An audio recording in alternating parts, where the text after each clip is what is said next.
बिस्मिल्लाहिर्रहमानिर्रहीम अस्सलाम वालेकुम व्यूअर्स। सो व्यूअर्स, आज हमारा लेक्चर नंबर 2 है CS506 का। तो इसके अंदर हम लोगों ने क्या जानना है, इसके अंदर मैं आपको बता दूंगा कि आप किस तरह C++ के कोड को जो है वो रन करवा सकते हैं या कंपाइल करवा सकते हैं जावा के अंदर। तो बेसिकली जावा का जो कोड होता है और C++ कोड सेम होता है, लेकिन यहाँ पे इन्होंने एक चीज़ बताई हुई है जो कि मैं सबसे पहले आपको बता दूँ। तो यहाँ पे मैं इसे थोड़ा बड़ा करके आपको समझा भी देता हूँ कि यहाँ पे मिसाल के तौर पर एक आपका ऑपरेटिंग सिस्टम है, ओएस। ऑपरेटिंग सिस्टम आपका विंडो हो सकता है, कुछ भी हो सकता है। उसके अंदर जब भी आप कोई कोड लिखते हैं तो वो कोड जो होता है वो सबसे पहले जावा के अंदर जाके कन्वर्ट होता है। जावा के अंदर कन्वर्ट होने के बाद जो है वो मशीन कोड के अंदर जो है वो कन्वर्ट होता है। मशीन कोड को फिर कंप्यूटर जो है वो इजीली अंडरस्टैंड करता है। तो बेसिकली होता क्या है कि ऑपरेटिंग सिस्टम अगर आप विंडो का यूज़ कर रहे हैं या लिनक्स का यूज़ कर रहे हैं या यूनिक्स का यूज़ कर रहे हैं, तो तीनों ऑपरेटिंग सिस्टम के अंदर आप जो भी कोड लिखेंगे वो सबसे पहले जो है वो जावा के अंदर कन्वर्ट होगा। उसके बाद जो है वो मशीन कोड के अंदर कन्वर्ट होगा। कंप्यूटर को तो बेसिकली मशीन कोड ही समझ आता है। कंप्यूटर को जो है वो हाई लेवल लैंग्वेज समझ नहीं आती, जो कि आप मतलब पिछली क्लासों के अंदर पढ़ चुके होंगे कि कंप्यूटर को हाई लेवल लैंग्वेज जो है वो समझ नहीं आती। तो हाई लेवल लैंग्वेज बेसिकली होती क्या है, C++ जो है वो एक हाई लेवल लैंग्वेज है, C# एक हाई लेवल लैंग्वेज है, इसी तरह जावा भी जो है वो एक लैंग्वेज है। लेकिन यहाँ पे जावा वर्चुअल मशीन की बात हो रही है, तो जावा वर्चुअल मशीन क्या करती है कि उसी कोड को जो है वो लेती है और उसको जो है वो मशीन कोड के अंदर कन्वर्ट कर देती है। किस तरह करती है, सारा प्रोसीजर जो है मैं आपको बताऊंगा। ये सारे आपने हैंड आउट जो है वो यहाँ से लेके यहाँ तक भी पढ़ लेना है। इसके अलावा यहाँ पे लिखा हुआ भी है कि एक दफ़ा आपने जो है वो राइट करना है और आप उसको किसी भी ऑपरेटिंग सिस्टम के ऊपर जो है वो रन कर सकते हैं। ठीक है। जावा जो है वो एक तो आपका इंडिपेंडेंट होता है। वो किस तरह इंडिपेंडेंट होता है वो मैं आपको बाद में बताऊंगा कि इंडिपेंडेंट इस तरह होता है कि जावा का कोड जो है वो आप अगर छोटे मोबाइल के ऊपर लिख के कोई काम बटन वगैरह बनाते हैं और उसको बटन को आप किसी भी मतलब ऑपरेटिंग सिस्टम के अंदर यूज़ करते हैं या किसी दूसरे पीसी के अंदर यूज़ करते हैं, तो इस तरह जावा जो है वो आपको बहुत ज़्यादा हेल्प करता है। इसके अलावा यहाँ पे ये सारी आपने यहाँ तक पढ़ लेनी है। मैं ये सारी आपको मोटी मोटी बातें बता देता हूँ कि जब भी हम कोई कोड लिखते हैं तो वो जावा के सोर्स कोड के अंदर होता है। उसके बाद जावा का जो कंपाइलर है उसे कंपाइल करता है, और किस तरह कंपाइल करता है ये मैं आपको प्रोग्राम के थ्रू बता देता हूँ, आपको सारी समझ आ जाएगी। बाइट कोड के बाद जो है वो एक दूसरी कन्वर्जन होती है, मतलब जिसे जावा बाइट कोड कहते हैं, जो कि जावा का कंपाइलर करता है जावा कमांड के जरिए। ये एक कमांड होती है, ये मैं आपको बता देता हूँ। इसके बाद जावा का जो इंटरप्रेटर है उसको मशीन कोड के अंदर कन्वर्ट करता है। तो यहाँ पे बाइट कोड के मतलब ये सारी इन्फॉर्मेशन जो है वो आपको पढ़ लेनी है। यहाँ पे सिंपल सी बातें लिखी हुई है कि जावा प्रोग्राम यानी कि जो सोर्स कोड होता है उसको पहले कंपाइल किया जाता है in the form of Java bite, यानी कि सबसे पहले उसे यहाँ पे जावा बाइट के अंदर कन्वर्ट किया जाता है। मतलब कंपाइल करने के बाद कन्वर्ट किया जाता है। उसके बाद ये कमांड जो है वो यूज़ की जाती है। ये एक फाइल टाइप है जो कि आप यूज़ करेंगे इसको चेंज करने के लिए। उसके बाद इसको ट्रांसलेट करेंगे हम जो है वो बाइट कोड के अंदर। उसके बाद जो है वो बाइट कोड जो है वो डॉट क्लास के अंदर होगा। ये भी सारी चीज़ें जो है वो मैं आपको बता देता हूँ ताकि आपको सही इजीली समझ आएगी। इसके बाद यहाँ पे कंपाइलर जनरेट वन, ये सारी चीज़ें लिखी हुई हैं, ये सारी आपको समझ आ जाएंगी। यहाँ पे जावा वर्चुअल मशीन लिखा हुआ है, तो जावा की वर्चुअल मशीन के मतलब भी मैं आपको बता देता हूँ कि बेसिकली होता क्या है। यहाँ पे आप जैसे कि देख सकते हैं ऐप, यहाँ पे ऐप्स हैं और यहाँ पे इनके बिटवीन में एक होती है जावा वर्चुअल मशीन जो कि तमाम ऑपरेटिंग सिस्टम को सपोर्ट करती है। ठीक है। यहाँ पे सारे ये ऑपरेटिंग सिस्टम है और ये जो है ये 3 प्रोसेसर है। इंटेल का एक प्रोसेसर होता है, एक पावर पीसी का होता है और एक स्पार्क होता है। इन सब को जो है वो हैंडल किया जाता है जावा वर्चुअल मशीन की मदद से। ये सारी चीज़ें जो हैं वो थोड़ी हैवी हैं, तो मैं बाद में आपको बताऊंगा। फिलहाल आपने जस्ट इतना ये याद रख लेना है कि जितनी भी एप्स होती हैं उन सबको कंट्रोल किया जाता है जावा वर्चुअल मशीन की मदद से। तो इसके बाद जावा रन टाइम इन्वायरमेंट, तो इसके अलावा आप जो है वो जावा वर्चुअल मशीन को यूज़ करते हुए जो है वो जावा रन टाइम का इन्वायरमेंट क्रिएट कर सकते हैं। इसके अलावा यहाँ पे each operating system and CPU architecture require different J आ रही है, तो जाहिर बात है कि जो ऑपरेटिंग सिस्टम होगा उसका डिफरेंट जावा रन टाइम इन्वायरमेंट होगा। तो इसको सबको हैंडल करता है जावा का जो वर्चुअल मशीन वाला सिस्टम है। इन सब को जो है वो उसके ज़रिए हैंडल किया जाता है। बाकी ये मज़ीद चीज़ें भी लिखी हुई हैं जो कि आपने पढ़ लेनी है। इसके बाद जो है वो आ जाता है रेफरेंस।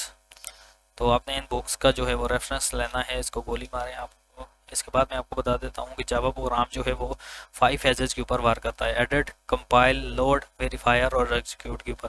तो ये किस तरह करता है ये चीज़ें भी मैं आपको मतलब प्रैक्टिकली बता देता हूँ। ये सारी चीज़ें बाकी आपने पढ़ लेनी है कि जो हम प्रोग्राम जो है वो क्रिएट करते हैं तो वो सारी बातें डिस्क के ऊपर जाके स्टोर होती है। इसके अलावा जो हमारा कंपाइलर है वो क्रिएट एक बाइट कोड करता है, उसे भी स्टोर करता है हमारी डिस्क के ऊपर। ये किस तरह करता है ये भी मैं आपको सारी चीज़ें जो है प्रैक्टिकली ये सारी चीज़ें आपने पढ़ लेनी है। अच्छा, तो ये सारी 5 चीज़ें जो है वो आपने एग्जीक्यूट तक पढ़ लेनी है। मैं आपको जो है वो सारी चीज़ें प्रैक्टिकली अब बताता हूँ। तो यहाँ पे इंस्टॉलेशन आप किस तरह करेंगे। तो इंस्टॉलेशन बहुत से स्टूडेंट को नहीं आ रही थी, तो मैंने सोचा मैंने अपने जो प्रोग्राम था वो सारा जो है वो अनइंस्टॉल किया है और आपको दोबारा इंस्टॉल करके ये सारा इन्वायरमेंट सेटिंग ये सारी आपको बता देता हूँ कि आपने किस तरह करनी है, या टेम्परेरी पाथ किस तरह आपने क्रिएट करना है। ये सारी चीज़ें वन बाय वन मैं आपको बताता हूँ। उसके बाद कोई ये और चीज़ है तो यहाँ पे मैं आपको बता दूँ, क्योंकि अच्छा जी पहले प्रोग्राम भी मैं आपको जो है वो रन करके बता देता हूँ कि किस तरह रन होगा। बाकी जो चीज़ें हैं चलें ठीक है जी, ठीक है ठीक है ठीक है। इसके अलावा कोई एक्स्ट्रा चीज़ तो नहीं है, ठीक है। इसके बाद लेक्चर ख़त्म हो गया, अगला लेक्चर शुरू। तो ठीक है, इंस्टॉलेशन का प्रोसेस है। तो मैं सबसे पहले आपको बता देता हूँ कि ये प्रोग्राम जो है जहाँ पे आपने सिंपली टाइप करना है जावा जेटी की डाउनलोड।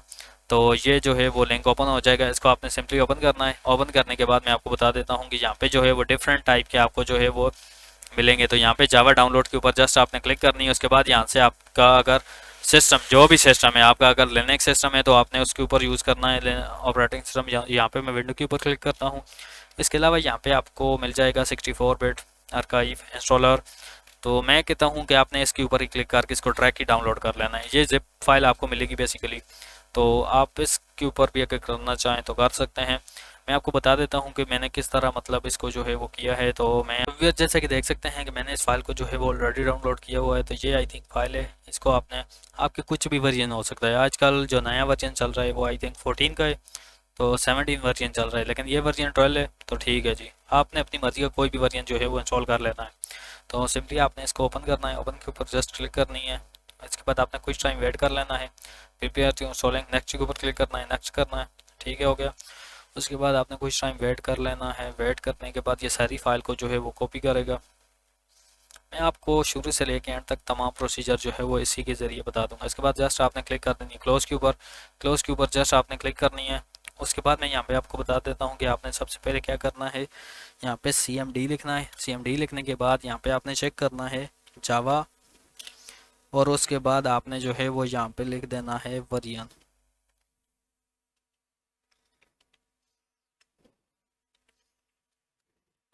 अच्छा जी, इस टाइम के ऊपर जो है वो मेरा ये से वर्जन चल रहा है ऑलरेडी, क्योंकि मैंने जो है वो सारी चीज़ें जो है वो इंस्टॉल की है। तो मैं सारी चीज़ों को जो है फिलहाल अनइंस्टॉल कर देता हूँ।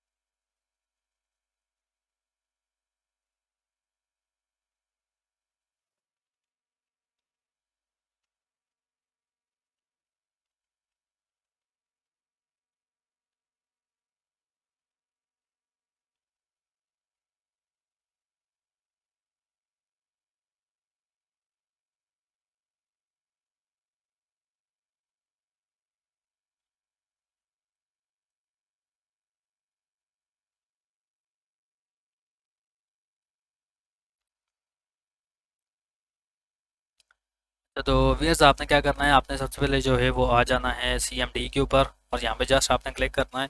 उसके बाद यहाँ पे आपने लिखना है जावा, उसके बाद एंटर कर देना। तो यहाँ पे जैसे कि कह रहा है Java is not a recognised internal या एक्सटर्नल कमांड। तो इसके अलावा अगर मैं यहाँ पे जावा वर्जन लिखता हूँ अगर, तो ये देखें कि मेरा जो है वो फिलहाल जो है वो इंस्टॉल हो चुका है, लेकिन यहाँ पे शो नहीं कर रहा। तो ये मैसेज जो है वो आपके सामने लाएगा। तो उसके लिए आपने क्या सेटिंग करनी है वो सारी मैं आपको जो है वो यहाँ पे बता देता हूँ। सबसे पहले आपने जो है वो सर्च के ऊपर क्लिक करना है। उसके बाद यहाँ पे आपने इन्वायरमेंट जो है वो टाइप करना है। इन्वायरमेंट टाइप करेंगे तो यहाँ पे सबसे पहले ये जो आ जाएगा इसके ऊपर आपने क्लिक कर देनी है। उसके बाद एडवांस यहाँ पे आपको देखने को मिल जाएगा। उसके बाद जस्ट आपने जो है वो इन्वायरमेंट वेरिएबल के ऊपर क्लिक कर देनी है। इन्वायरमेंट वेरिएबल के ऊपर क्लिक करेंगे तो यहाँ पे मैं आपको बता देता हूँ कि यहाँ पे जो है वो आपको मिल जाएगा एक ऑप्शन पाथ का। तो सिंपली आपने इस पाथ के ऊपर क्लिक करना है और यहाँ से एडिट के ऊपर क्लिक कर देना एडिट के ऊपर जैसे ही क्लिक करेंगे तो ये इंटरफेस जो है वो आपको देखने को मिलेगा। इसके बाद जो है वो जब भी आप प्रोग्राम जो है वो डाउनलोड करेंगे तो उसकी फ़ाइल कहाँ पे आएगी, उसकी फ़ाइल जो है वो यहाँ पे प्रोग्राम फाइल के ऊपर आपने क्लिक करनी है और यहाँ पे आ जाना है जावा के ऊपर। जावा के ऊपर क्लिक करेंगे तो जो भी वर्जन होगा वो यहाँ पे आपके सामने आ जाएगा, तो यहाँ पे क्लिक करना है। उसके बाद बिन के ऊपर क्लिक करना है और सारे कोड को जो है वो कर लेना है कॉपी। कॉपी करने के बाद यहाँ पे आने के बाद न्यू के ऊपर आपने सिंपली क्लिक करना है और उसको कर देना है पेस्ट और यहाँ से ओके के ऊपर क्लिक कर देना है। इसके बाद आपने यहाँ से न्यू के ऊपर क्लिक करना है और यहाँ पे टाइप करना है जावा, कैपिटल लेटर के अंदर आपने करना है होम। मैं दोबारा टाइप कर देता हूँ होम, कैपिटल लेटर के अंदर। इसके बाद आपने क्या करना है, आपने जो है वो बैक आना है। ये जो फाइलें हैं, ये जितनी भी फाइलें हैं, इन सब का जो है वो ये वाला जो पाथ है ये सारा कॉपी करना है। कॉपी करने के बाद आपने वही जगह पे आ जाना है वेरिएबल वैल्यू, तो यहाँ पे आपने जो है वो सारा पाथ जो है वो पेस्ट कर देना। उसके बाद ओके करना है, ओके कर देना है और इसको भी ओके कर देना है। उसके बाद मैं आता हूँ सिंपली जावा को इसको बंद करके दोबारा मैं जो है वो कमांड प्रॉम्प्ट को जो है वो ओपन करता हूँ, यहाँ पे टाइप करता हूँ जावा वर्जन। तो जैसे कि आप देख सकते हैं कि ये वर्जन जो था वो मेरा ऑलरेडी इंस्टॉल हो चुका है। आप देख सकते हैं कि जैसा कि जावा रन टाइम इन्वायरमेंट, ये भी आपको देखने को मिल चुका होगा कि ये मेरा जो है वो इन्वायरमेंट का वर्जन है, जो कि सारी चीज़ें जो है वो आपके सामने आ चुकी हैं।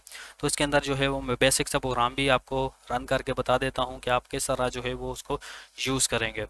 तो यहाँ तो व्यूअर्स इसके बाद आपने आ जाना है अपने डेस्कटॉप के ऊपर, यानी कि आपका जो डेस्कटॉप होगा इसके ऊपर क्लिक आने के बाद यहाँ से आपने सिंपली क्लिक करना है न्यू के ऊपर। इसके बाद आपने आ जाना है यहाँ से टेक्स्ट के ऊपर। टेक्स्ट के ऊपर आने के बाद यहाँ पे आपने कुछ भी नाम जो है वो टाइप कर देना है, जैसे कि मैं यहाँ पे टाइप कर देता हूँ टेस्ट। इसके बाद आपने डॉट लिखने के बाद जावा यहाँ पे जो है वो टाइप कर देना है। तो जावा टाइप करने के बाद जो है वो सिंपली इसको मैंने ओपन करना है। ओपन करने के बाद यहाँ पे मैंने जो है वो कोड है जो कि बुक से मैंने लिया है और उसको यहाँ पे मैंने पेस्ट किया है। इसके अंदर थोड़ी बहुत ही चेंजिंग आपने जो है वो करनी है जो कि हैं।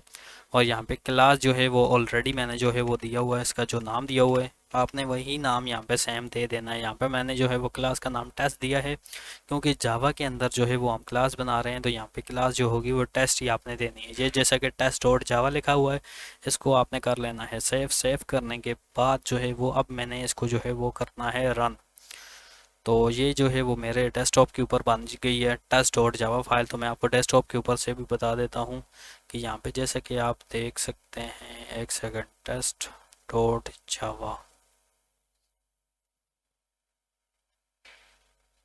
तो जैसे कि ये व्यूअर्स आप देख सकते हैं कि टेस्ट डॉट जावा जो है वो यहाँ पे फाइल बन चुकी है।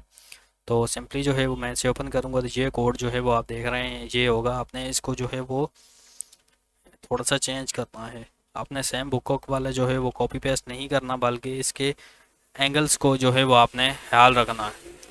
अब मैंने इसको कर देना है सेव। सेव जैसे ही मैं अब इसको करूँगा तो व्यूअर्स जैसे कि आप देख सकते हैं कि मैं जैसे ही अब इसको सेव करूँगा तो इसके अंदर जो चेंजिंग्स होगी वो सारी ख़त्म हो जाएंगी। चलिए ठीक है जी। इसके बाद अब मैंने आ जाना है अपने जावा के अंदर, CMD के अंदर। CMD के अंदर आने के बाद यहाँ पे मैंने सबसे पहले जो है वो अपनी ड्राइव को चेंज करना है। डेस्कटॉप यहाँ पे मैंने लिख देना है CD डेस्कटॉप। अच्छा जी, आपने जो है वो मेरा जो है वो वन ड्राइव के अंदर डेस्कटॉप पड़ा हुआ है, तो मैंने पहले सबसे पहले जाना है वन ड्राइव के अंदर। उसके बाद जाके आपने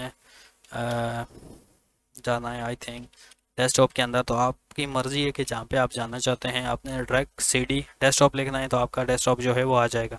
इस डेस्कटॉप के अंदर मैंने जो है वो अपनी फाइलें देखनी है कि कौन कौन सी पड़ी हुई हैं, तो DIR मैं लिखूँगा और टाइप कर दूँगा। तो जैसे कि आप देख सकते हैं कि इसके अंदर मेरी जो मतलब इस स्क्रीन के ऊपर ये सारी फाइलें पड़ी हुई हैं और इनकी टाइप भी साथ में बताई हुई है। तो यहाँ पे बेसिकली आपने दोस्तों करना क्या है कि यहाँ पे आपने आ जाना है व्यू के अंदर और यहाँ से आपने फाइल नेम एक्सटेंशन को जो है वो चेक कर लेना है।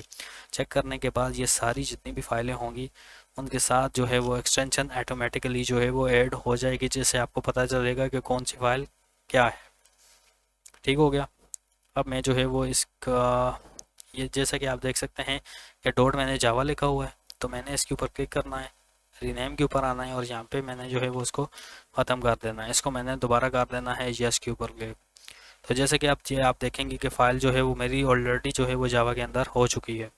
इसको मैं आपको जो है वो स्क्रीन के ऊपर भी बता देता हूँ कि ये इसकी शेप आप देख सकते हैं कि किस तरह की हो चुकी है।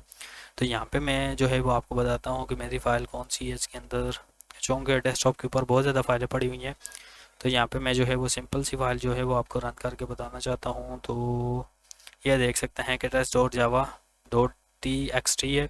तो मैं यहाँ पे सिंपली दोबारा यहाँ पे लिख देता हूँ dir। तो अब आप देखेंगे कि टेस्ट डॉट जावा यानी कि इसकी एक्सटेंशन जो है वो अब ख़त्म हो चुकी है। तो अब मैं जो है वो इसको रन करना चाहता हूँ, तो सिंपली मैंने टाइप करना है जावा सी, उसके बाद टेस्ट डॉट जावा, एंटर का बटन प्रेस करना है। उसके बाद ये देखेंगे कि मेरा कोड जो है वो टोटली रन हो चुका है। अब इसको मैं जो है वो रन होने के बाद ये आप देख सकते हैं कि टेस्ट डॉट क्लास जो है वो एक अलहदा जो है वो क्लास की फ़ाइल जो है वो मेरे सामने बन चुकी है। अब मैं इसको जो है वो एग्जीक्यूट करूँगा। तो टोटली प्रैक्टिकली चीज़ें जो है वो मैं आपके सामने शेयर कर रहा हूँ। तो यहाँ पे मैं जो है वो सिंपली फाइल का नाम लिख दूंगा, इसकी एक्सटेंशन अब मैं नहीं लिखूंगा। यहाँ पे मैंने एक्सटेंशन डॉट जावा लिखी थी, यहाँ पे डॉट क्लास मुझे जो है वो लिखने की ज़रूरत नहीं है। ये डॉट क्लास जो है वो मुझे लिखने की ज़रूरत नहीं है। तो इस सिंपली मैंने जो है वो ओके के ऊपर क्लिक करना है। तो यहाँ पे आप देख सकते हैं कि मेरी स्क्रीन के ऊपर हेलो वर्ल्ड जो है वो प्रिंट हो चुका है। तो मिलते हैं नेक्स्ट लेक्चर के अंदर, तमाम डिटेल बताऊंगा। तब तक के लिए अल्लाह हाफ़िज़।